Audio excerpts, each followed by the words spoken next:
E aí, galerinha, boa noite. Tudo bem? Como é que vocês estão? Então, hoje eu vim aqui pra gente resolver a prova do primeiro dia, né, da FAMERP. Tá legal? Vale lembrar aí, pra quem não for prestar a FAMERP, que quem faz a prova é a VUNESP, né, que é a mesma fundação responsável por fazer também a prova da Unesp, tá? Então eu acho que vale a pena conferir isso daí, mesmo se você não for prestar FAMERP, né? Pode ser um adiantamento aí do que pode vir a aparecer nas questões da Unesp. Legal? Lembrando que a Unesp, pelo menos no ano passado, ela cobrou várias questões interdisciplinares, né? Que é o que a gente vê raramente aqui na prova da FAMERP. Tá legal? Então vamos lá.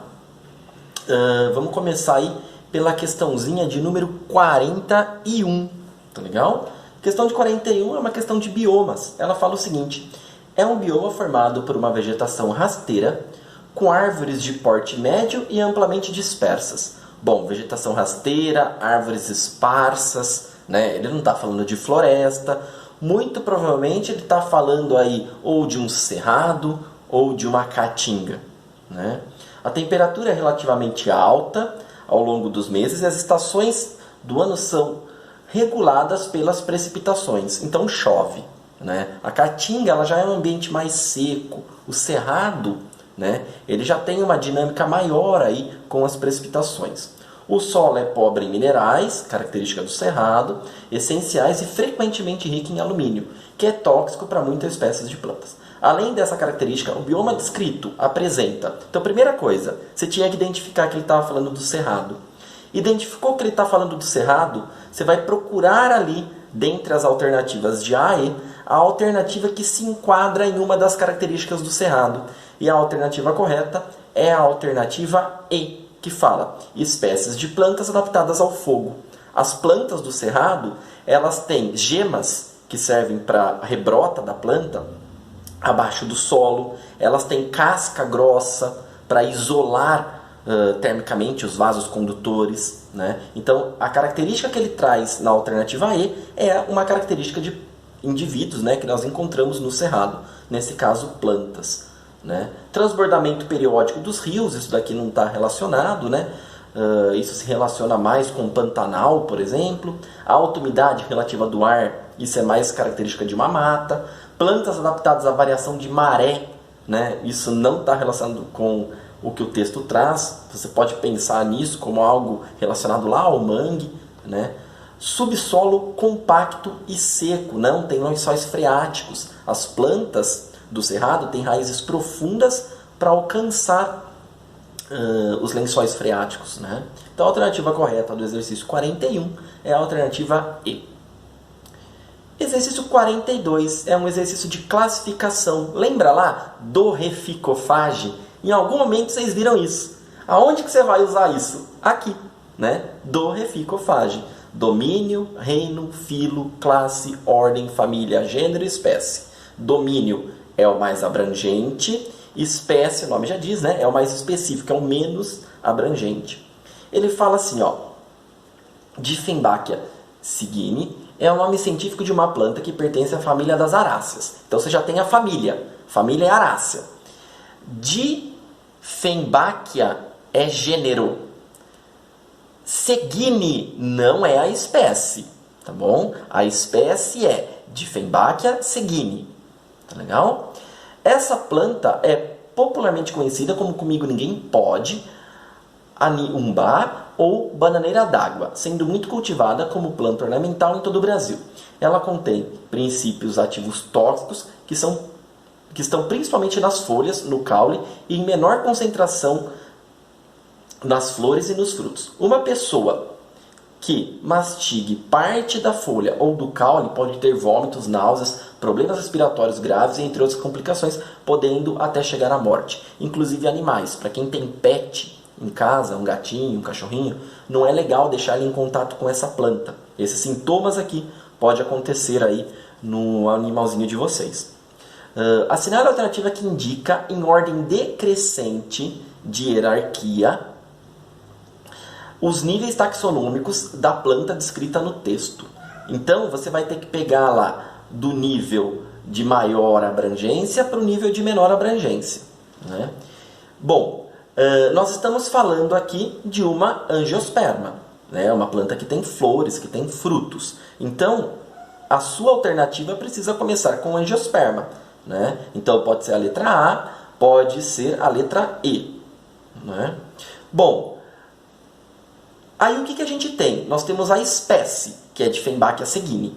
A espécie precisa vir depois do gênero, que precisa vir depois da família. Então você tem que ter angiosperma, depois você tem que ter a família, o gênero e a espécie. A alternativa que traz essa ordem para nós é a alternativa A, que fala angiosperma, Arace, que é a família, Dieffenbachia, que é o gênero, e Dieffenbachia seguini, que é a espécie. Tá legal? Então, a alternativa correta, letra A.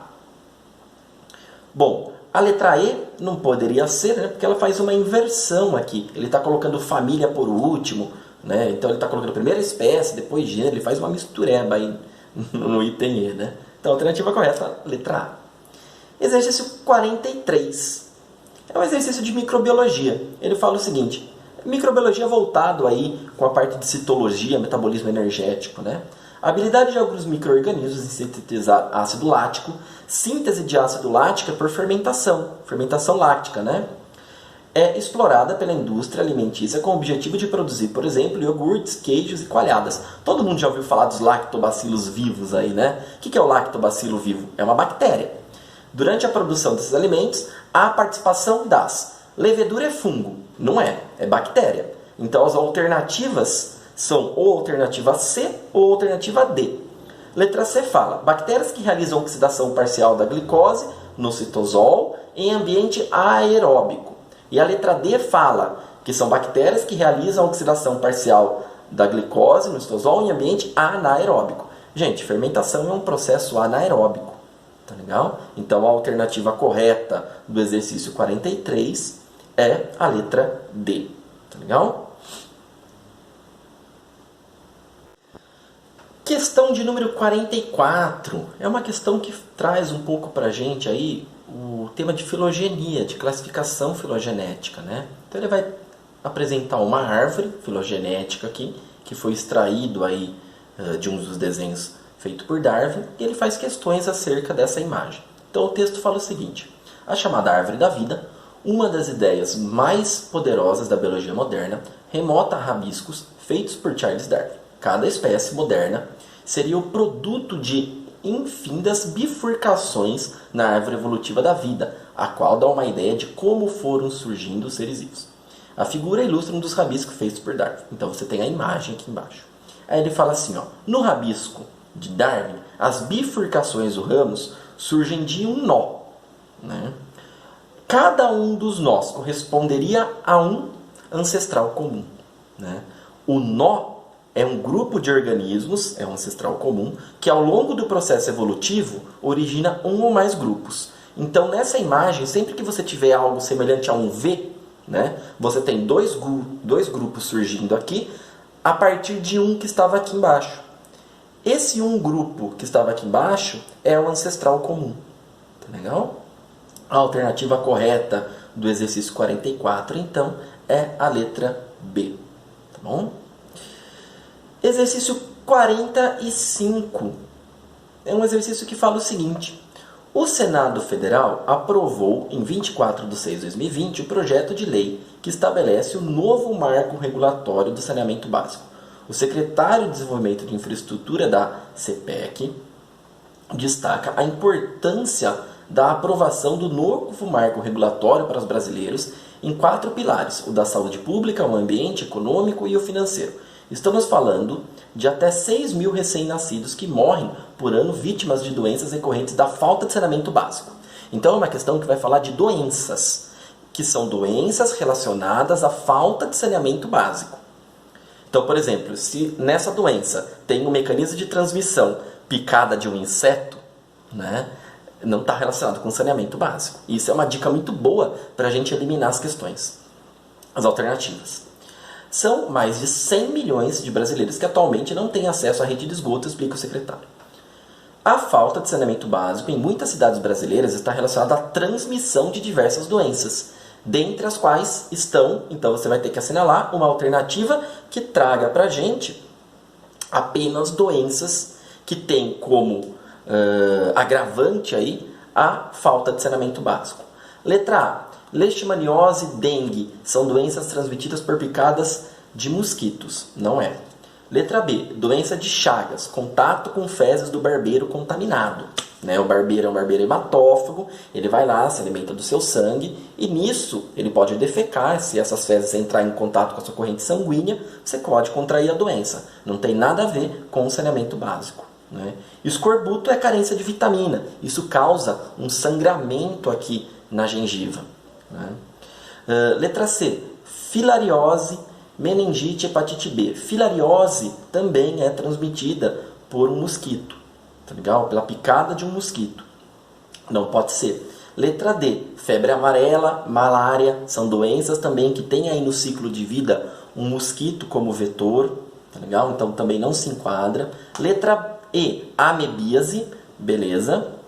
Esquistossomose, tá legal? É aquela que tem no ciclo de vida um caramujo, né? É aquela onde quando você nada em um local que esteja contaminado por larvas cercárias, você pode contrair a doença, né? E como que essa larva chegou lá? Alguém defecou em um local inadequado, aquelas fezes, né, junto à chuva, por exemplo, foram parar em um lago e em um rio, por exemplo, que é o mesmo caso da amebíase e é o mesmo caso da cólera, causado aí pelo víbrio cólera. Tá? Então a alternativa que traz aí pra gente como um agravante a falta de saneamento básico, né, é a letra E. Tá legal? Exercício 46, um exercício muito bonito de citologia. Eu acredito que quando vocês tiveram essa aula de citologia, em algum momento vocês montaram alguma tabela sobre organelas. Né? É clássico isso. E essa questãozinha aborda justamente essa parte de estruturas de organelas que você pode encontrar em uma célula e não encontra em outra. Né? Então ele fala lá, no quadro, os números de 1 a 3 representam tipos de células encontradas em diferentes seres vivos. Bom, aí a gente vai entrar naquela questão de vírus ser ou não ser vivo. Né? Os sinais positivo e negativo indicam respectivamente a presença e ausência de algumas estruturas celulares. Então nós temos lá parede celular, envoltória nuclear, ribossomo, mitocôndria e centríolo. Observa que ribossomo não vai servir de nada para a gente, porque toda célula aqui, a célula 1, 2 e 3 tem. Mas se você olhar envoltório nuclear, só tem um grupo de ser vivo que não tem envoltório nuclear. E esse grupo é o grupo Monera, do reino Monera. Né? Então quem está no reino Monera? Bactérias, né? Arqueobactérias. Então o 3 tem que ser algo relacionado com um indivíduo do reino Monera. Logo, só pode ser a letra B, que o número 3 é árquea, então uma arqueobactéria, aquelas bactérias que vivem em ambientes extremos, por exemplo. E a letra D, que fala que é do grupo das bactérias. Por exemplo, os lactobacilos, que a gente acabou de ver aí na questão de fermentação. Né? Então a gente está entre letra B e letra D. Vamos olhar centríolo. Centríolo não tem no 1. Planta não tem centríolo. Né? Então, o primeiro tem que ser uma planta. Vamos ver a letra B. Letra B fala que é uma goiabeira. Goiabeira é uma planta. Beleza. Letra D fala que é um musgo, o item 1. Ah, beleza.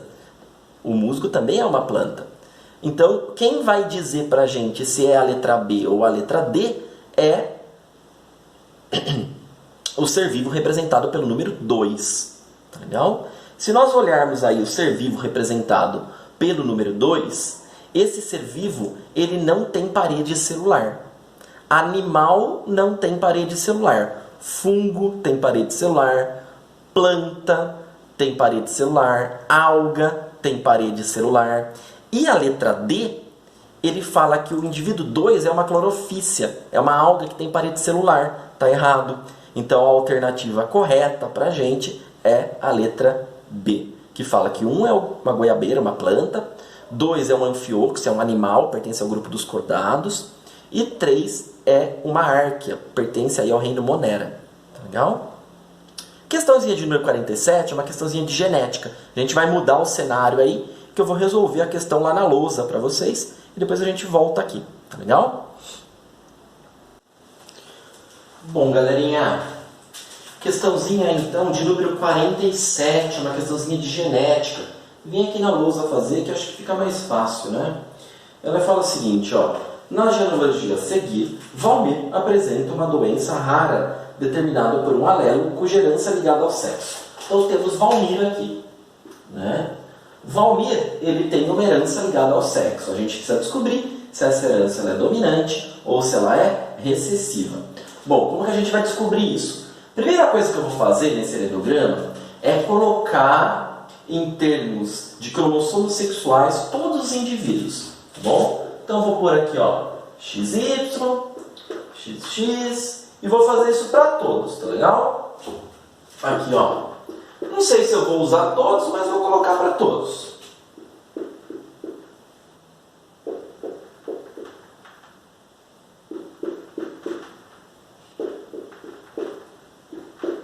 Aí, beleza.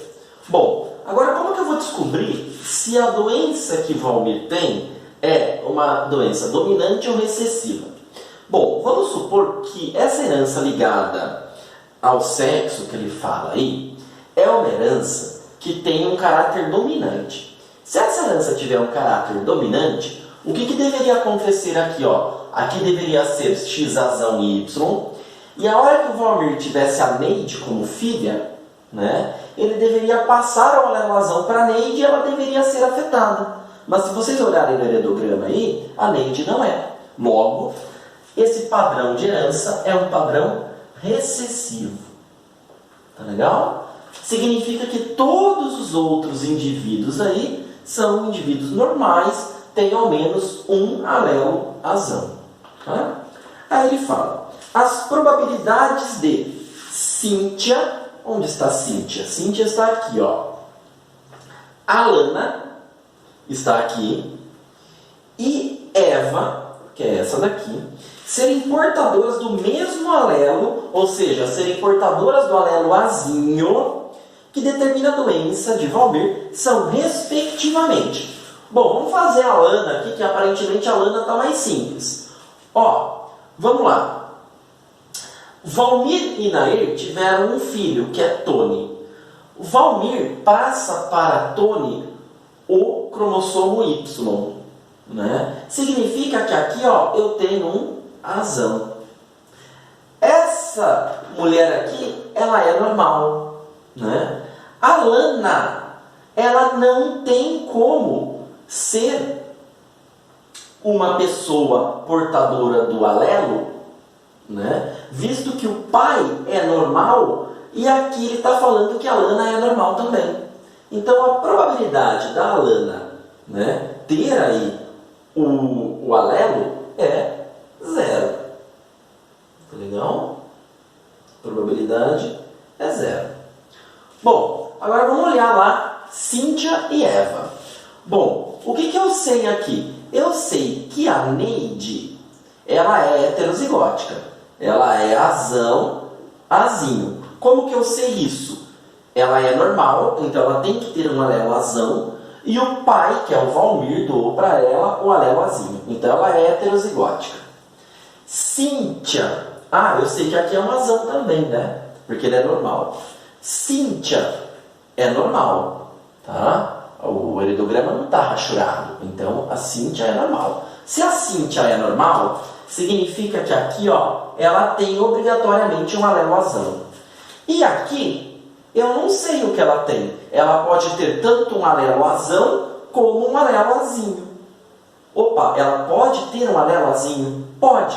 Qual a probabilidade dela ter esse alelo azinho? A probabilidade dela ter o alelo azinho é de 50%. Porque ou vai ter um azão ali ou vai ter um azinho, né? Bom, 50% aqui, ó, meio, né? Vamos pôr meio aqui. Aí a gente chega em Eva. O pai de Eva, que é cristiano, ele é normal. Repara que essa situação, galera, é a mesma situação daqui, ó, do Silvio, tá bom? Ele é normal também. Agora, o que acontece? A Eva, ela é normal, ela tem obrigatoriamente um alelo azão, né? Aí o que acontece? Aqui na Eva pode existir um alelo azinho, né? Como pode existir também um alelo azão. Qual a probabilidade de eu ter um alelo azinho aqui? É meio. Só que a probabilidade meio só vai acontecer se a Cíntia tiver um alelozinho. Se a Cíntia não tiver alelozinho, a Eva ela não pode ter esse alelozinho. Então, olha lá, é uma probabilidade condicional. Eva pode ser portadora do alelozinho na probabilidade meio, desde que Cíntia seja heterozigótica. Então, a probabilidade da Eva ser portadora é meio da mãe dela, que é a Cíntia, vezes meio dela ter um alelozinho. Isso é 1/4, que representa pra gente 25%. Então, Cíntia 50%, Alana, probabilidade é 0, e Eva 25%. A alternativa correta é a alternativa C. Tá bom? Questão aí de número 48, uma questão sobre fisiologia humana, que trata aí de sistema excretor. Essa questão ela já caiu uma vez na própria prova da FAMERP, né? Se vocês olharem as provas anteriores, tem uma questão dessa daí na prova. Inclusive com uma imagem muito semelhante. Tá? Na figura, as letras U, W, X, Y e Z indicam algumas das principais regiões que integram o néfron humano. Então, em X lá nós temos a cápsula renal ou cápsula de Bowen, tá bom? Em Z nós temos aí o ducto coletor, em U a alça de Henle, tá legal? Em Y e em W nós temos o tubo contorcido proximal e o tubo contorcido distal, respectivamente. Tá legal? Bom, e nós temos aqui as arteríolas, né? Porque essa estrutura que ele está mostrando aqui é chamada de néfron. É uma unidade funcional renal. Dentro do seu rim existem milhares dessas estruturas que vão filtrar o seu sangue, retirando aí aquilo que precisa ser excretado. Bom, aí o comando da questãozinha 48 fala o seguinte: considerando a fisiologia do néfron, olha lá, ele deu o nome da estrutura pra gente, de uma pessoa saudável, na região Z, ocorre reabsorção de grande quantidade de água para o sangue, facilitada pela ação de hormônio produzido pelo hipotálamo. Tá certinho, a alternativa correta é a letra A. Tá? Em Z, que é o duto coletor, nós temos aí reabsorção de água, que também pode acontecer em U. Tá? E essa reabsorção de água, ela é controlada por um hormônio, que é o hormônio antidiurético ou hormônio ADH. Tá legal? Letra A, bonitinha. Letra B, Y, existem as mesmas substâncias que são encontradas no plasma sanguíneo. Está errado. Não são as mesmas substâncias que estão ali. Letra C, X, ocorre a filtração glomerular. Beleza, em X tem a filtração, que depende da diferença de pressão osmótica entre as artérias e a cápsula. Bom, diferença de pressão osmótica está complicado. E se você olhar a imagem, ele fala de arteríola e não de artéria. Né? A arteríola ela tem um diâmetro menor. A artéria ela tem um diâmetro maior. Tá? Letra D. Em U, onde está U, ocorre a reabsorção de sais minerais, glicose, não, é água apenas. Tá? E alguns sais. Tá legal? Letra E. W, existem substâncias como os íons e os elementos figurados no sangue. Gente, elemento figurado no sangue são as células sanguíneas. As células sanguíneas não estão aqui dentro de W. As células sanguíneas estão dentro dos vasos sanguíneos. Tá legal? Então a alternativa correta aí, que está bonitinha, é a letra A. Tá? Exercício 49 também é um exercício de citologia. Então olha aí, uma outra questão de citologia. É uma questãozinha que fala pra gente de divisão celular. Né? Nesse caso, nós podemos ver que está acontecendo duas divisões celulares. Né? Então ele está falando aqui de um processo de meiose, mas não vem ao caso, não era de extrema importância você saber identificar se ele estava falando de mitose ou meiose. É importante você lembrar que a divisão celular ela tem uma etapa que antecede ela, que é a intérfase, onde você tem G1, S e G2. E é em S que tem a duplicação do DNA. Então, ali do número 2 no gráfico, que é quando a quantidade de DNA está se duplicando, é fase S. Aí você tem prófase, metáfase, anáfase e telófase. Como é meiose, você vai ter duas divisões celulares. Então você vai ter prófase, metáfase, anáfase e telófase 1, prófase, metáfase, anáfase e telófase 2. Tá legal? Aí o texto fala o seguinte: suponha que no tempo inicial essa célula recebe uma substância chamada colchicina, que se liga aos microtúbulos prejudicando sua formação. Bom, se o microtúbulo não é formado, as fibras do fuso, o ácido, né, ele não é formado. E se essas fibras do fuso não são formadas, não ocorre separação de cromossomos homólogos, não ocorre separação das cromátides irmãs. E essa etapa, ela ocorre na anáfase, que no nosso gráfico está indicado aqui pelo começo da etapa de número 4 e pelo começo, pela metade, na verdade, aí, da etapa de número 5. Tá legal? Então, se essa célula foi tratada com colchicina, o que vai acontecer com ela? Ela vai entrar em intérfase, então ela vai ter G1, G2, ela vai para a prófase, ela vai para metáfase 1 e ela para em metáfase 1. Ela não segue. Tá legal? Ela não segue para metáfase, para além da metáfase 1, porque para seguir ela precisa separar os cromossomos homólogos ou cromátides irmãs. Nesse caso são os cromossomos, né? Como você não tem os microtúbulos aí atuando nas fibras do fuso que vão fazer essa separação, né? Esse processo ele é interrompido. Tá legal? Aí, continuando aí com o exercício 49, né? Por causa desse efeito, é muito provável que essa célula consiga atingir o período indicado por... Bom, ela atinge aí o período 3 no máximo, né? Ela não consegue passar do período 3. A alternativa correta é a letra D. Tá legal? E para a gente fechar com chave de ouro, não podia faltar a questãozinha de botânica, né? Que é uma questão muito bonita também, que vai falar para a gente aí de hormônios vegetais. Então ele fala lá: o amadurecimento dos frutos é desencadeado por uma série de eventos fisiológicos. O hormônio que controla o amadurecimento de fruto é o hormônio etileno, um hormônio gasoso, né, que tem a sua produção inibida em baixas temperaturas. Né? Tanto que quando você tem uma fruta na sua casa e você quer que ela demore mais tempo para amadurecer, você coloca na geladeira. Se você deixar a sua fruta exposta ao calor, por exemplo, banana, quando está muito quente, a banana amadurece muito rápido. Né? Então a temperatura ela influencia na produção e liberação de hormônio etileno, com participação de hormônios e enzimas. Existem frutos que amadurecem somente quando estão ligados à planta-mãe, e há frutos que podem amadurecer após a colheita e apodrecem rapidamente, que são essas frutas que você compra. Por exemplo, banana. Se você comprar banana verde, ela amadurece em casa. Se você comprar banana verde e enrolar ela num papel, ela amadurece mais rápido ainda, porque o hormônio etileno é produzido e não tem para onde sair. Para retardar o amadurecimento e evitar a perda dos frutos, então se você quer retardar o amadurecimento, você tem que diminuir a produção de hormônio etileno. Como que você pode diminuir essa produção ou diminuir o contato da fruta com o hormônio etileno?